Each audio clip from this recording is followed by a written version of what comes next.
Kasih karunia dan damai sejahtera Allah Bapa kita dan anaknya Tuhan Yesus Kristus menyertai saudara. Amin. Shalom saudaraku yang terkasih di dalam nama Tuhan Yesus Kristus. Senang bisa menyapa saudara di tempat saudara berada hari ini, dalam dimensi yang berbeda tetapi dalam dunia yang sama. Sebagai insan yang diciptakan untuk Tuhan, sebelum melakukan rangkaian aktivitas kita pada hari ini, marilah kita mengawalinya dengan mendengarkan firman Tuhan. Shalom. Selamat pagi untuk kita semua. Sebelum kita melakukan aktivitas kita, marilah kita terlebih dahulu mendengarkan firman Tuhan, yaitu yang tertulis di Mazmur 119 ayat 7. Demikian bunyinya. Kembalilah tenang, hai jiwaku, sebab Tuhan telah berbuat baik kepadamu. Demikian firman Tuhan. Amin. Saudaraku yang terkasih di dalam nama Tuhan Yesus Kristus, apa yang boleh kita dengarkan hari ini adalah merupakan dari ucapan tokoh yang berjiwa patriotik, yakni tokoh yang bernama Daud. Tentu Daud memiliki segudang persoalan dalam hidupnya dan banyak hal yang mengganggu pikirannya. Tetapi yang menjadi penting adalah bagaimana sosok Daud itu menjadi pribadi yang boleh kita idolakan dalam keberadaan kita.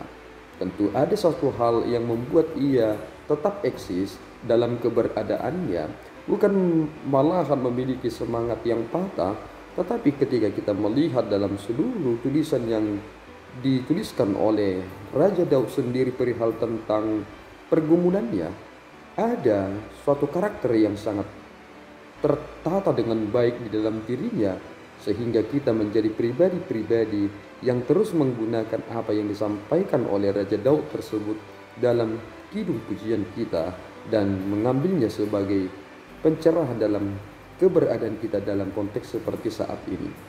Dan lihatlah mengapa Raja Daud sangat tegas menyatakan hal ini, karena ternyata ia telah menyaksikan sendiri bagaimana Allah menyatakan kuasanya di dalam kehidupannya. Kala kita menjadi pribadi yang takut dalam hidup ini dan tidak dapat membuat suatu hal yang dapat terkalkulasi, baik tentang hal finansial dan lain sebagainya, kita kerap menjadi pribadi yang begitu khawatir tentang hal tersebut. Dan semakin seseorang memiliki kekhawatiran di dalam dirinya, tentu ia tidak akan menjadi pribadi yang tenang.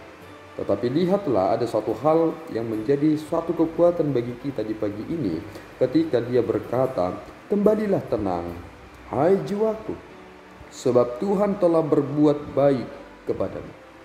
Mengapa ia begitu berani menyatakan hal tersebut?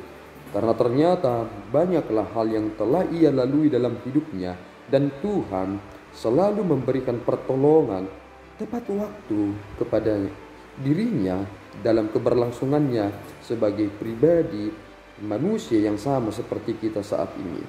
Ia telah menghadapi banyak hal yang meliliti dirinya. Bahkan ia berkata dalam Mazmur pasal 116 ayat yang ketiga, tali-tali maut telah meliliti aku, dan kegentaran terhadap dunia orang mati menimpa aku. Aku mengalami kesesakan dan kedukaan, tetapi aku menyerukan nama Tuhan. Ya Tuhan, luputkanlah kiranya aku. Dan saudara pasti mengetahui apa yang diterima oleh tokoh ini ketika ia telah berseru kepada Tuhan, dan ternyata Tuhan mengabulkan permohonannya. Bukankah itu sesuatu hal yang sungguh-sungguh baik dalam waktu yang tepat? Tentu ini adalah sesuatu hal yang manis di tengah-tengah rasa pahit yang sedang melanda hidup ini. Tentu kita harus menyadarkan diri kita, ketika kita menjadi pribadi yang terlalu takut, tentu kita akan menjadi pribadi yang gegabah dalam membuat keputusan. Kita sering sekali menjadi ceroboh. Mengapa demikian? Karena kita sulit melihat petunjuk dalam hal-hal yang membuat kita terjepit. Dan akibatnya kita tanpa memikirkan hal apapun, kita langsung merespon. Padahal semakin kita membuat keputusan, maka masalah semakin menjadi runyam. Dan inilah pentingnya kita harus bisa menenangkan diri kita sejenak. Karena ada hal yang perlu kita menangkan terlebih dahulu. Dan banyak hal yang boleh kita lihat di balik itu semua. Sehingga ketika seseorang bisa menenangkan dirinya terlebih dahulu, ia harus merujuk kepada Tuhan. Dan dari manakah kita dapat mendapatkan ketenangan itu dalam kehidupan ini? Tentu jawabannya hanya dari Tuhan.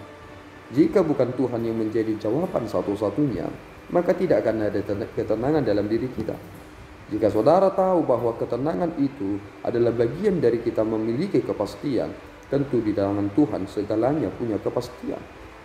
Tetapi persoalannya adalah, apakah yang saudara kerjakan itu adalah bagian tentang rencana Tuhan, ataukah itu hanya rencana saudara? Dan jika saudara memikirkan hal yang keliru dan salah, apakah saudara harus meminta Tuhan untuk menolong saudara dalam tindakan kejahatan tersebut? Tentu kita tidak menginginkan hal itu terjadi di dalam hidup ini. Maka prinsip dalam hidup kita adalah, jika Tuhan telah memberikan yang terbaik dalam diriku, bahkan Dia telah meloloskan aku sehingga terluput dari belenggu maut, maka hal apa lagi yang membuat aku akan terpisah daripada Tuhanku? Tentu ini akan memberikan kita ketenangan dalam menjalani hidup ini. Orang yang tidak memiliki ketenangan dalam dirinya, ia tidak akan dapat memperhatikan langkahnya.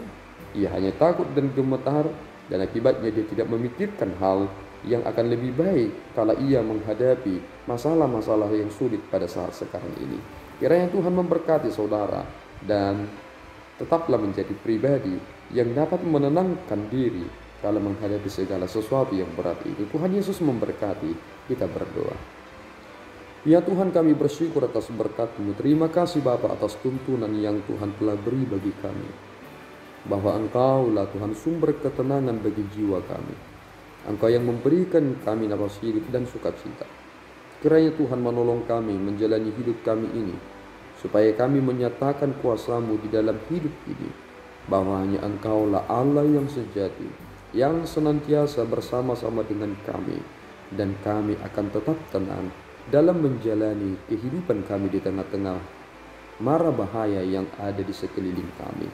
Terpuji Engkau ya Tuhan, di dalam Yesus kami telah berdoa dan mengucap syukur.